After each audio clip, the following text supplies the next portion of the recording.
Welcome back, everybody. Joining us now on the couch is lead hero designer, Erik Hagman. How are you, my friend? I'm great. I'm so excited to be here with you guys. You know, I love Heroes of the Storm and working on this game, and so I'm excited just to be here and talk with you guys about it. This game is my passion. I bleed it. I play it every night. It's why my eyes are way too red all the time. I'm like, no, gotta get that. Gotta get Diamond 1, gotta get Masters. You are speaking to your entire community right now. That's for sure. I you love make this the game and play the game. Oh my gosh, all the time. It's probably a problem. You know, if I went to a psychologist, they'd be like, you know, maybe you should play less Heroes. I'd be like, no, maybe I should play more Heroes. It's my job. Yeah, exactly. You just do more of it. Yeah. I mean, I'm excited for you guys because I feel like I've been kind of along the ride with you guys since you guys were announced from Heroes of the Dorm and everything. You guys have just expanded and exploded so fast since 2013, since you guys were announced. Yeah. And now you have this giant HGC going on. I know, new heroes, it's so awesome, everything. right? Yeah. Yeah, no, like I've been around this game for 6 years now. It was like 2011 when they brought me in to help start the team, right? Yeah. It was already getting started. I did not start the team, let's be clear. Yeah. But, you know, been working on it so long, and so it's really exciting to be on this whole journey as we've gone from like a little mod for StarCraft 2 to now this full-blown game with HGC going on right now. It's crazy. It's fantastic. So talk to us about Alex Straza. You now have a dragon in the game. Yes. What was that like?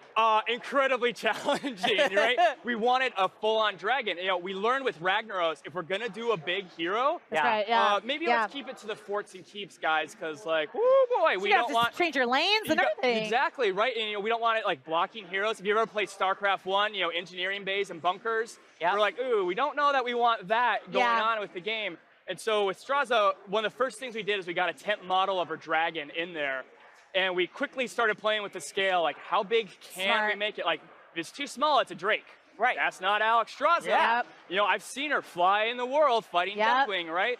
But if it's too big, I can't even play this game anymore. There's Asmodan is hidden under her wings, right? So our artists were actually all-stars. They worked on like tucking in her wings, playing with her neck, kind of like bending it in and curling up the tail so that she could kind of compact. She could be more compact, but you could see that she was big. You just kind of, you know, a lot of like really smart tricks to like kind of make her fit in the screen. The game is still playable, but she's a giant dragon.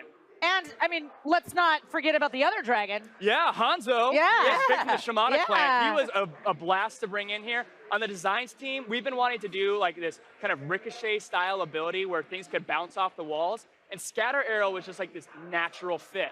You know, because if you look at Scatter Arrow in Overwatch, you're like, how does that work in Heroes? We don't have that verticality, right? Right. But being able to do is like this simple geometry, if you will, with, you know, ricocheting off was super awesome. Very simple geometry here. Dude, I've been waiting for that joke for 13 months, let me tell you. So how long did it take to get something like Scattershot done from beginning of the idea to the technical execution of it? No, that was a lot of work by our all-star engineering team.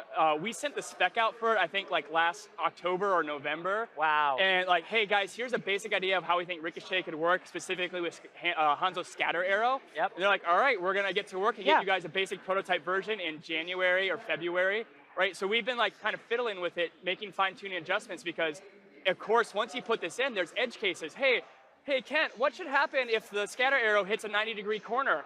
I don't know. Maybe we just divide by 0 and crash the game. That's fine. We can do that, right? You mean your answer was simple geometry? Exactly, right. So actually, I learned so much about math. My high school teachers would be so proud after working on Hanzo. So our engineers are superstars. They actually do this thing called sampling where when the ricochet comes in, it looks at the angles next to it, like its neighbors, and it does an averager on it, effectively like rounding all the curves. Oh my God. And it makes it feel super smooth. And what's awesome with Hanzo is while you're in that targeting mode for the Scatter Arrow, we're showing you where the splits are going to go. And if you go in and play and drag around those corners, you'll see the smoothing kick in instead of it being this jarring blip, blip. You know, instead it's like, nice like and this. smooth. And it makes the play experience for Hanzo because, you know, you're launching these Scatter Arrows, like you gotta get it off, right? You gotta kill that guy. You know, so we got to get the Scatter Arrow fast, and so getting this reliability on it really improved his gameplay once we got that in.